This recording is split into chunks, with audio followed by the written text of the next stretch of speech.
Good afternoon, gorgeous ladies. Take your seats. All right, so, ma'am, you can take your seat. So for this afternoon, we're going to have a very healthy discussion about women leadership in cybersecurity. So with me here are cyber divas in their own fields. So we have Miss Jen, right?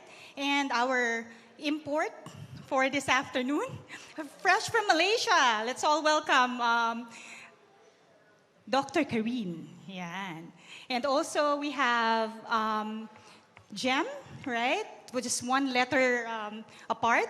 And we have Portia, who is also in the tech field, but more on the marketing side, right?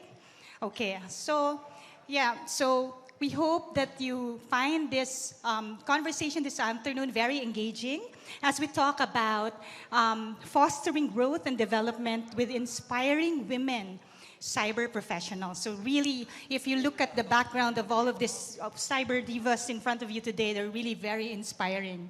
So through the years, they have been climbing the corporate ladder in the cybersecurity arena.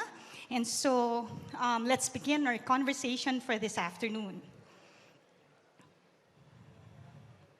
Okay, so good afternoon, everyone. And we are here with all of these gorgeous ladies. So these days, we are actually seeing unprecedented progress in terms of gender equality. So the female participation at all levels in our societies, there's quite a difference, or there's like a gap in terms of the STEM field.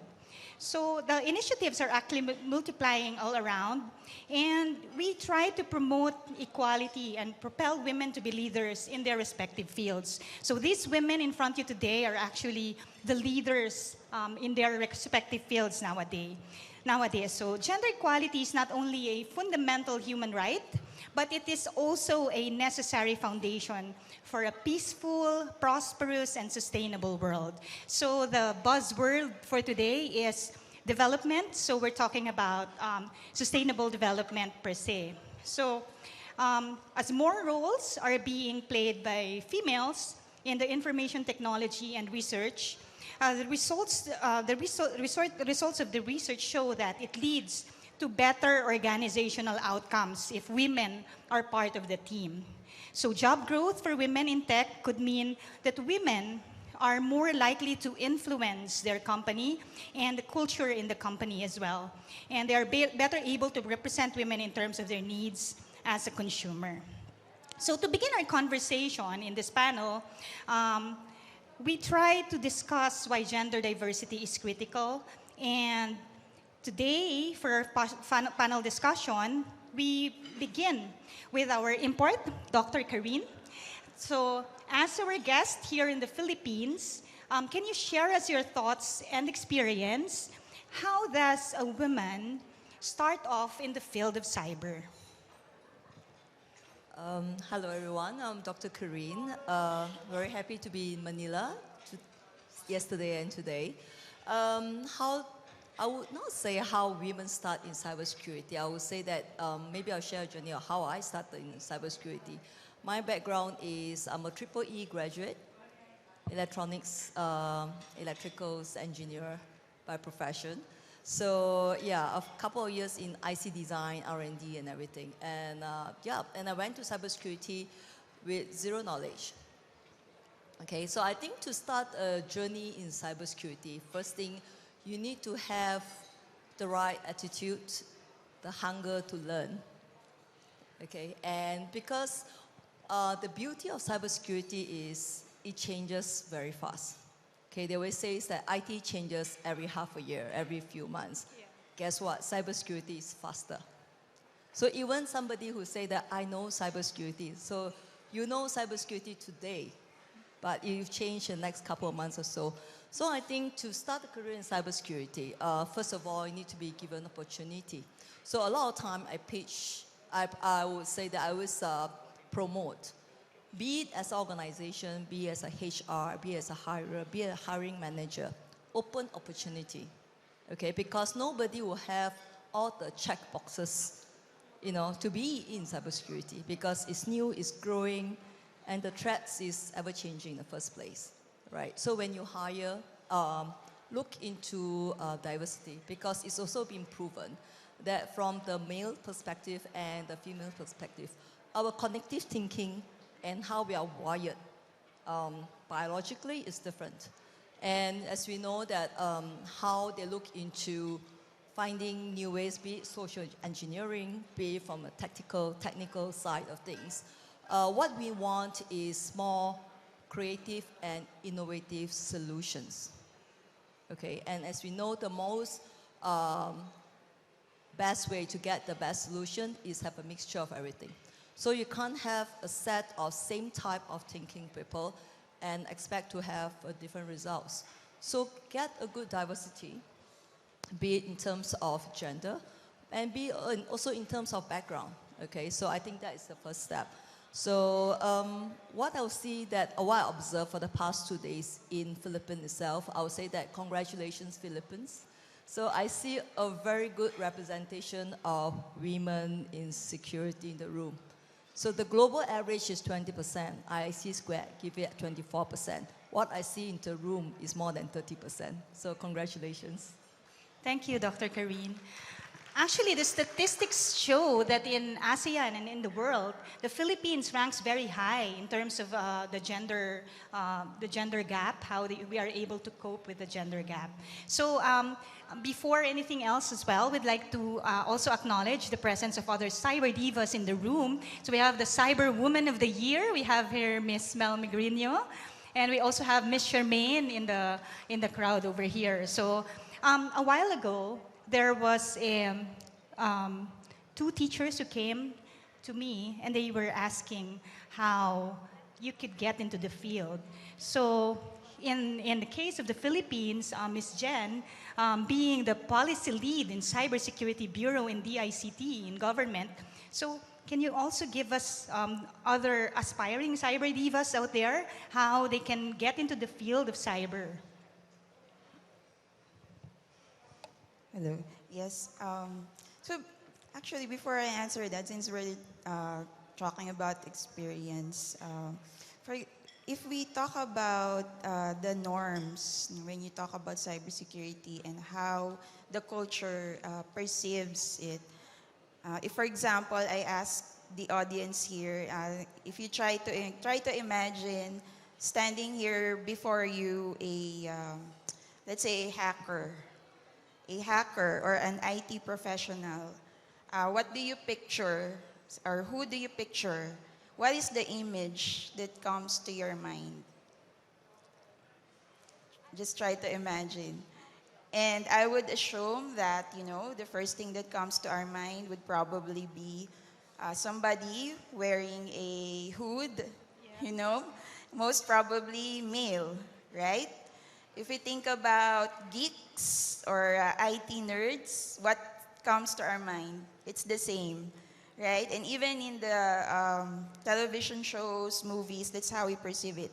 And I believe that this cultural perceptions, or may it be conscious or unconscious biases in terms of gender norms, plays a huge role also in how we women would enter this field, because there are already biases sometimes in our minds. And so to answer your question on how do we encourage women, then the first thing is that organizations, agencies, companies need to send the message out there that this field is open to all backgrounds, to all genders, to all fields, and also to level the playing field is also a business or of course, an addition to the organization. We often think of cybersecurity as a technology field, but it's actually an enabler of the organization's vision, mission. It's a business enabler.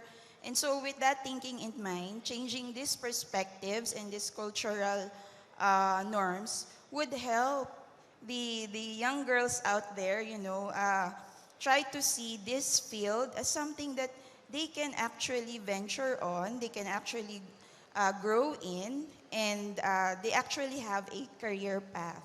And so, like for example, as in the ICT, in the Cybersecurity Bureau, we also noticed that during our roundtable sessions with the critical infrastructure sectors, of course, our conversation would go with the information security teams. And we do notice that most of the teams are still composed mostly of male. And so, of course, we would also, in the ICT, we also have these GAD programs, Gender and Development Programs, where we try to conduct seminars encouraging young women and girls out there to also enter this field. Because as Dr. Carrine said, diversity, of course, would benefit the organization because you bring in different perspectives, especially in risk management. Thank you, Jen. Actually, per research, women in the tech industry actually creates value through the diversity that they bring to the table. So before I proceed with the rest of our panel members, I just would like to go back to Dr. Carrine. With her years of experience, can you also give us some tips on how we could foster growth and development of cyber in the workplace? Okay, first thing, how to foster growth and development in cyber in the workplace. Make cyber to be part of everyday life. Cyber should be part of the culture of the organization. So cyber should not be something to learn. It should be part of the habit. I think that is very important.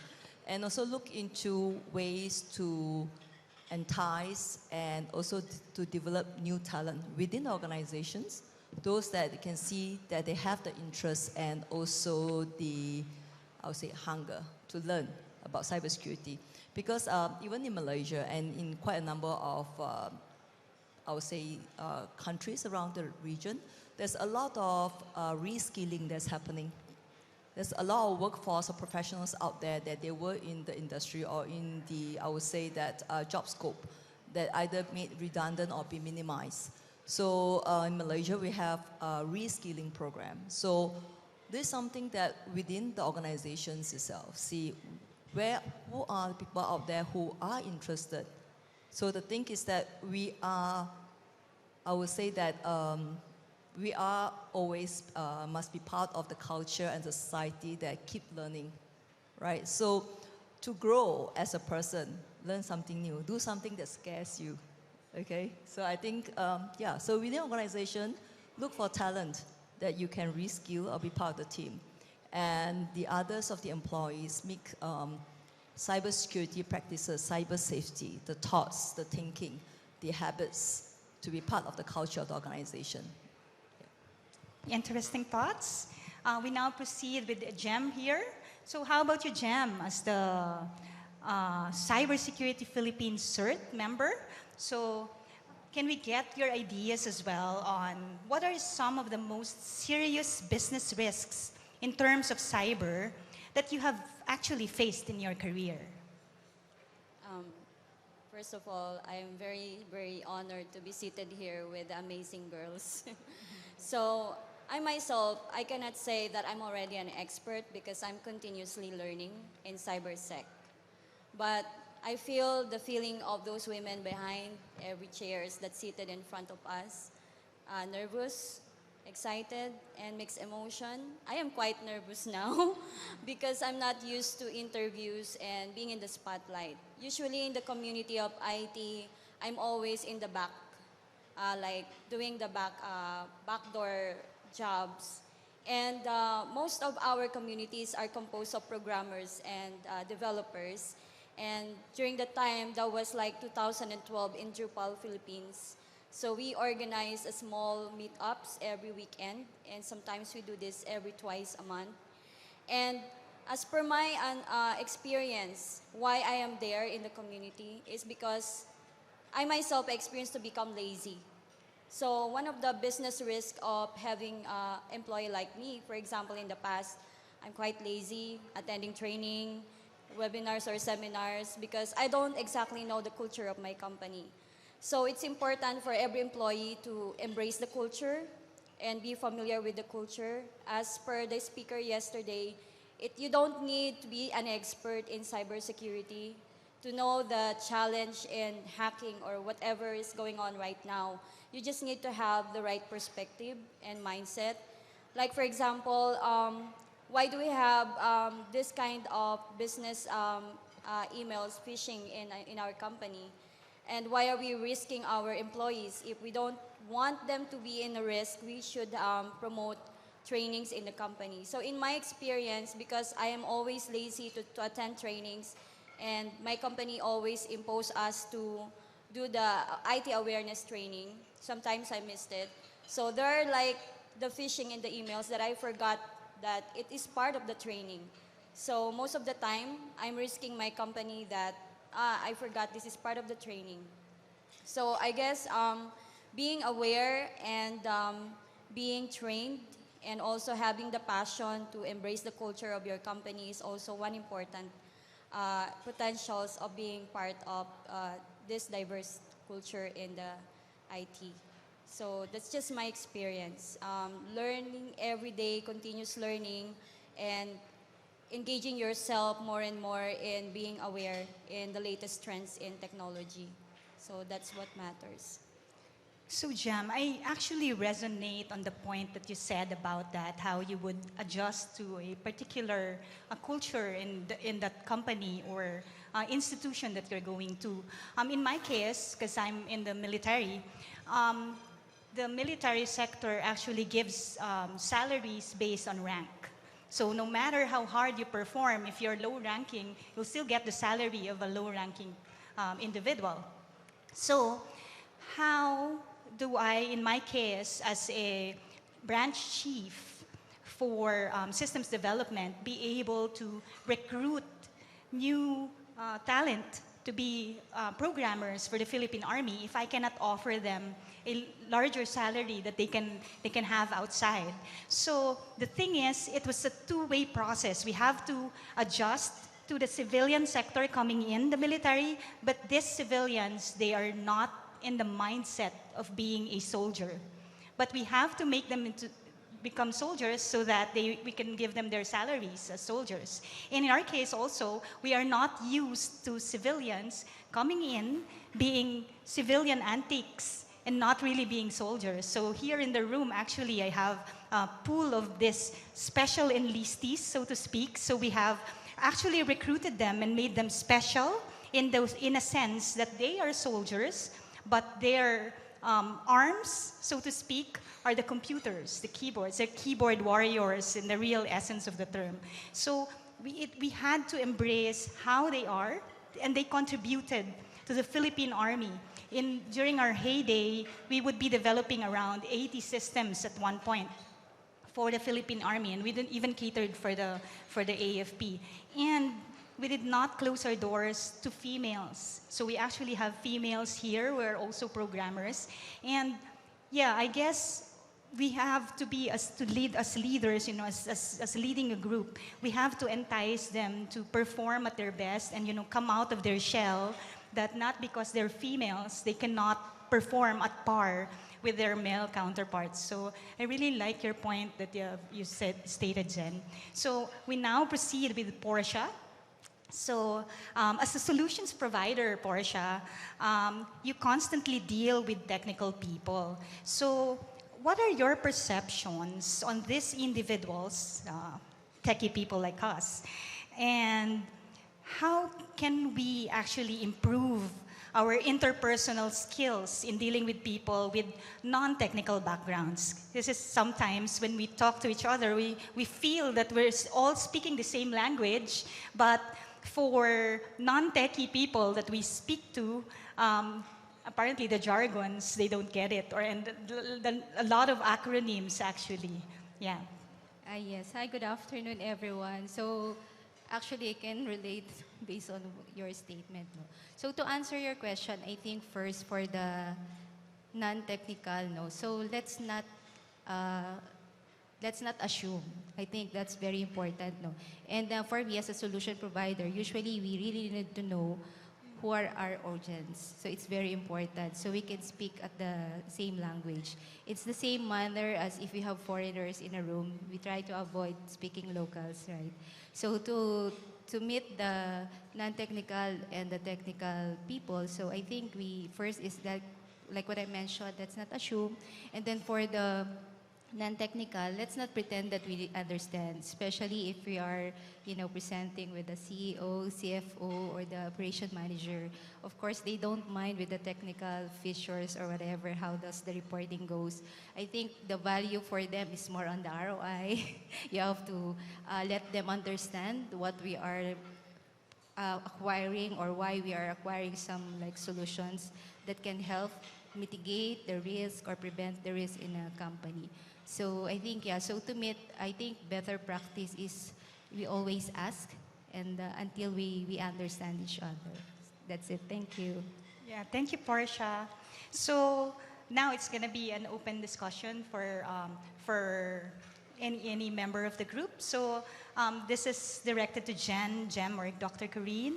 Can you please share with us, now that we have already discussed how to try to get into the cyber industry, so to speak. So when you're there, it's first day, first day high and everything. So you're already part of the team and all that. What kind of perspectives as well, and what are the skills which need to be honed in order to be effective cybersecurity warriors? So can we start with Dr. Carrine? Okay, first of all, cybersecurity is diverse, right? So we have from the analytics side, we have from the defense side, we have from the forensic side, we have from the audit, the governance, and so forth. So depending on whichever pillar you're in, we are, at least when you come in, you have the necessary skills, right? So the things that, one of the most important skills is to have, I would say, the overall view of where you are in the whole chain of the cybersecurity system, cybersecurity ecosystem, and then be part of it. So one of the ways for us to hone our skills is actually to go in depth and also to know how do we impact and affect the others of the chain in the cybersecurity ecosystem. Okay, so and as I mentioned earlier on, is that one of the main things that what we can do is that to keep on learning, go for your certifications, go for your training. There is no, I would say that, as you say that there's always new areas to learn. Okay, so one of the best things that you can do and to be relevant, and I think be it women in cyber or as one of the member of the cybersecurity team, you need to have that. So the skill is to keep on go in depth and also to know that how do you stand in the cybersecurity environment or the ecosystem in the organization. So as you know that you can be great by yourself, but know what's happening outside. Because the thing is that when you do not know how do you stand in the whole ecosystem or even the environment within organizations or in the whole cyber threat landscape, then I think the threat is you. Okay. Thank you, Dr. Carrine. Jem? Yes, just to add maybe, continuous learning, of course, is key. In the field of cybersecurity, it's not just, we always think of it as just the technology part, but there are actually, in the cybersecurity workforce framework, it has many different fields. There's, if you want to go to incident response, there's that field. There's threat hunting, there's digital forensics, there's IT governance, there's regulation and compliance. So if you want to get in this field, identify what you are good at, what do you want to pursue. Are you good at policy development? Then you would pursue a career in IT governance. Are you good at investigation? Then you pursue a career in incident response. Try to identify what you're good at and then continuously learn, educate yourself on it. If pursue degrees related to information security, you pursue certifications, you continuously attend trainings, since cybersecurity is fast-paced, as we have been discussing for the past 2 days, the threats are evolving by the minute, by the second. You cannot stop learning. And so just try to identify what you're good at and what do you want to do. What is the career path that you want to pursue, and then master it, excel, try to pursue excellence in that field that you have decided to pursue. Of course, in the government, of course, we would dream, of cybersecurity professionals wanting to join us in the government. We would want cybersecurity professionals joining the government workforce to help us secure, of course, in accordance to our national cybersecurity plan, to help us secure our critical infrastructures, our governments, our businesses and supply chains, and of course, every Filipino. So hopefully, when we try to advance these interests in cybersecurity to the general workforce, including women, then hopefully we would have more a pool of cybersecurity experts that would want to join the industry, and hopefully some of them would want to join the government. Yes, it's more of a recruiting recruiting speech. So for all those cyber enthusiasts there, the government is open. So the DICT is actually open for those who are aspiring to be cyber warriors for the Philippine government. Jem? For me, siguro it's important first is analytical ka, and number one is consistency. Because no matter how intellectual you are, if you don't have the consistency in whatever you do, you won't develop a good habit. Kasi everything that we do starts from being consistent.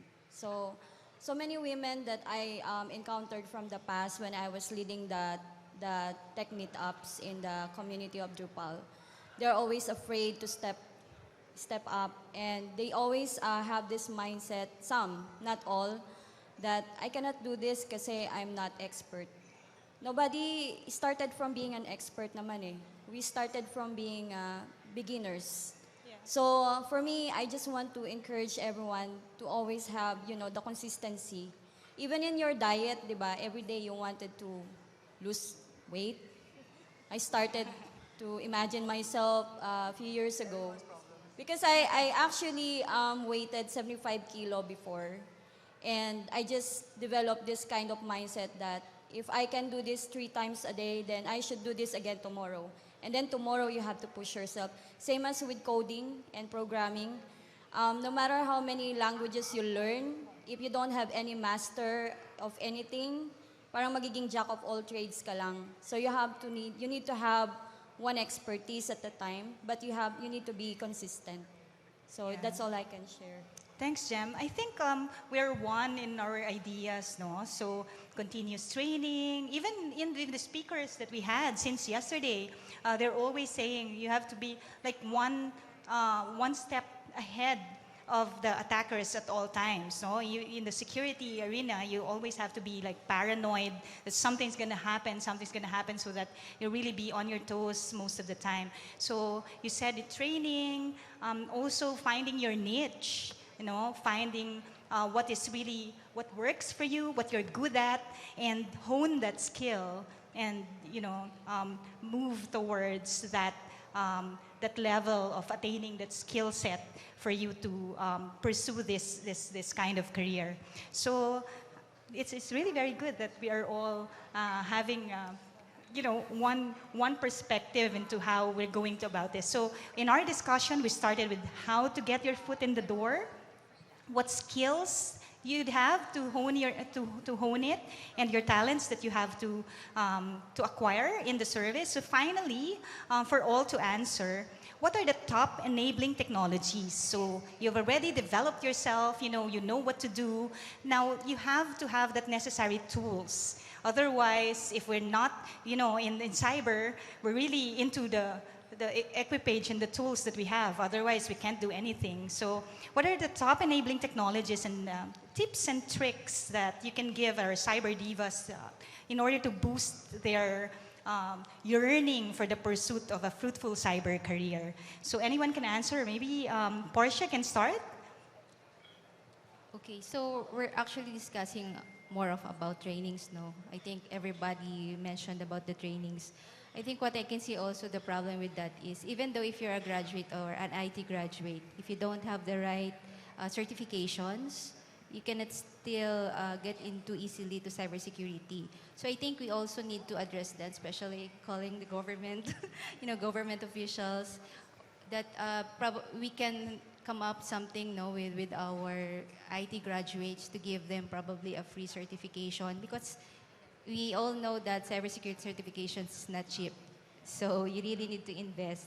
And I think aside from that, we also, I think, right time to align also. I think everyone will agree the salaries of our cybersecurity experts. Agree? Because it's not a joke. No. Actually, when I'm watching the magic, I wish cybersecurity in our industry, we have the magic. Sometimes, if we, the risk is there, everything is there, we just call, I hope I was just that magic in one click, I can solve everything. But in our case, it's not. So going back to your questions. So me, as advocacy of our organization, so I'm part of an organization that really wants to empower women. So I think I want to encourage all the women out there, the younger ones and the younger hearts in their hearts. No, it's not too late. So we've been talking and speaking about self-study. We have to innovate. We have to educate. We have to learn. So I think there's no perfect or right age for cybersecurity divas. If your heart, your passion, but getting into cybersecurity, you really need to have that dedication. It's not easy. If everybody in holiday seasons are in the beach, all the cybersecurity warriors don't have peace of mind. So I hope majority in this room can relate. So yeah, for me, I encourage everyone. So when it comes to talent, I think globally it's an issue. I think from 2013 to 2001, it increased to 350%. The demands of cybersecurity professionals. So it's not just in the Philippines, it's global. But yeah, again, I think the private sectors cannot just address it at their own. So we also need the help of our government. The private organizations, like what the organizations that we have, a good thing for the young ones. There are some private organizations that giving, coaching, supports, teaching them. If you really have the passion, then come join us and let's beat the bad guys. That's all. Thank you. Thanks, Portia. Jam? Final words? Final words. Just to answer the former question, top technology, I think most of the common technology that programmers are using right now are GitHub and GitLab. So I think companies now are hiring more programmers, not because of portfolio, like, submitting CV, but they're looking at your contribution in the community by your repository. So for example, you put in your curriculum vitae that you are a programmer, but you don't have any existing online GitHub repository, so that will be very hard for you to apply. Because company nowadays are looking for, contributors online, like, your digital contribution in the community. So for example, you're a Python developer, so you should have had your repository for Python development, and you should have a list of that repositories that you use where you can prove to the employers that you are really doing your project, whether it's private or public. So I guess use some GitHub, GitLab for your portfolio. And of course, one more thing, my not last word because I'm still alive, but I just want you to join the more women in tech. Now we have so many women here leading our tech communities. For us, we are nonprofit CyberCert PH, and we are more on honing the local communities in the Philippines. And one of our advocacy is helping the women. So we have lots of them. If you have heard about Women Who Code, Coding Girls Manila, and Python Women, so there are lots in Facebook groups. Please join. They are for free. So most of that are free trainings and free skill development. If the ICT is hiring, you have all the privileges to learn. And especially TESDA is also offering free course online. I suggest that you also enroll. So that's all. Thank you. Dr. Carrine? This is the last word part. Yes. Okay. First of all, I want everyone here to be inspired and be an inspiration, because there's always the next batch that's coming up, and be the someone that be like, oh, I want to be like her, you know, when I move on and everything. And for everyone in the room, be it a parent, be an auntie or an uncle, encourage the young ones, especially the young girls, to love STEM. You know, love your sciences, your maths, and your coding, everything. But the thing is that for the girls to be that are part of STEMs, they'll be grow up into the way that sciences teach you is how the logical thinking come about, which is critical for the field of cybersecurity, the field of programming, technology, and so forth. So, and I look forward for more women be in the room, and especially in the field of cybersecurity, to be in the forefront. Okay, be in the field, be in the industry, be heard and be seen. I think this is the best way to encourage more women to be in cybersecurity. Yes, a lot of us are, oh, I'm the one who do the work behind the scene.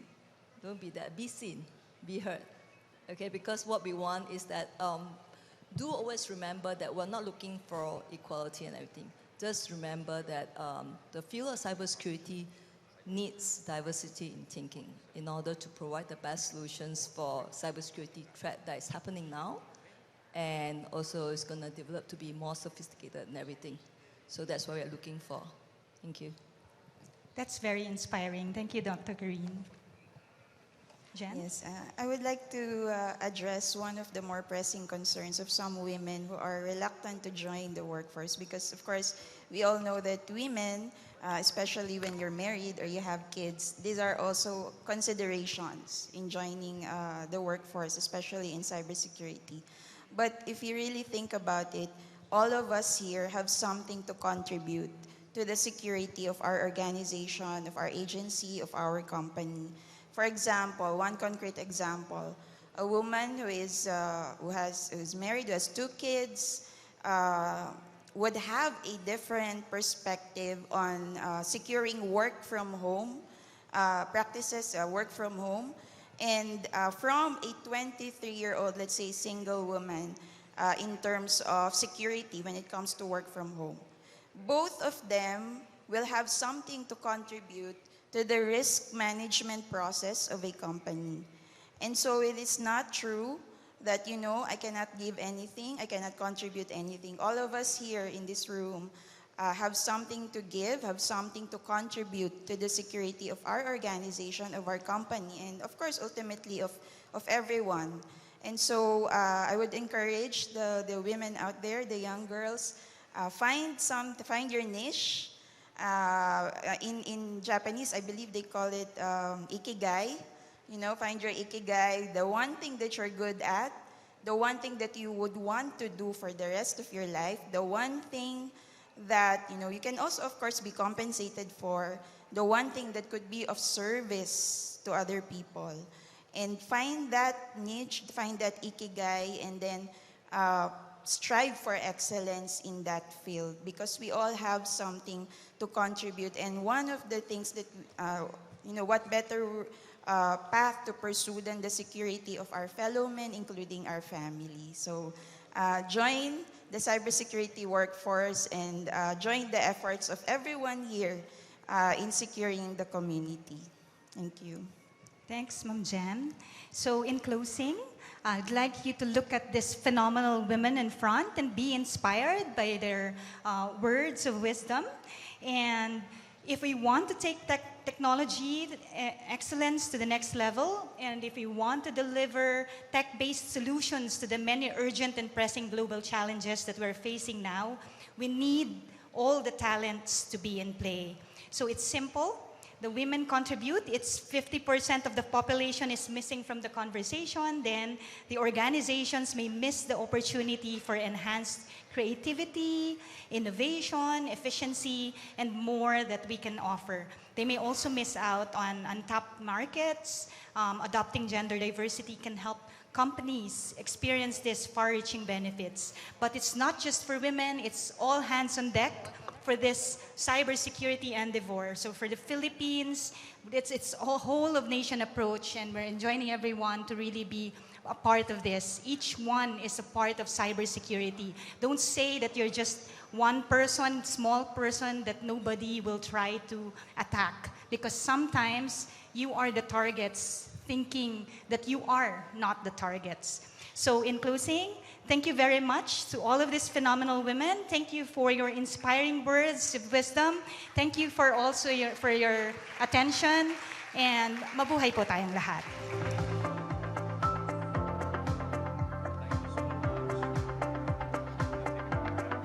What an amazing discussion on fostering growth and development on the cybersecurity landscape with inspiring women cyber leaders. And we hope to see more in the same field. And at this point, let's all take a photo. Lovely, lovely panel. Thank you very much, Jem, Dr. Carrine, Portia.